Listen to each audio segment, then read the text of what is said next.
ఇంట్లో చిన్న పిల్లలున్నప్పుడు అప్పటికప్పుడు ఇన్‌స్టంట్‌గా ఉగ్గు ఎలా తయారు చేసుకోవాలో చూసేద్దాం వచ్చేయండి మరి.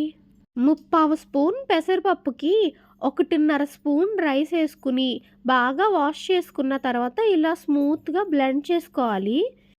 2 కప్స్ ఆఫ్ వాటర్ తీసుకుని అందులో ఇందాక పేస్ట్ చేసుకున్న మిక్స్చర్‌ని పోసుకుని స్టవ్ మీద పెట్టుకొని ఉడికించుకోవాలి. బాగా తిప్పుకుంటూ ఉడికించుకోవాలండి. లేకపోతే అడుగు పట్టేస్తుంది తొందరగా. బాగా దగ్గరికి చిక్కగా వచ్చే వరకు బాగా ఉడికించుకున్నాక అందులో లైట్‌గా pinch of salt AC mix చేసుకోవాలండి.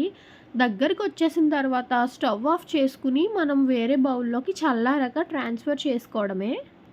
దీన్నిలా డైరెక్ట్‌గా అయినా ఇవ్వచ్చండి. లేదంటే చారు, పెరుగు, పప్పుచారు ఇలాంటివి కూడా మిక్స్ చేసి పెట్టచ్చు. ఇందులో ఇంకా చాలా వేస్ ఆఫ్ ఉగ్గులే చేయొచ్చండి ఇలా ఇన్‌స్టంట్‌గా. రెసిపీస్ త్వరలో పోస్ట్ చేస్తాను. చూస్తూ ఉండండి మన ఛానల్‌ని.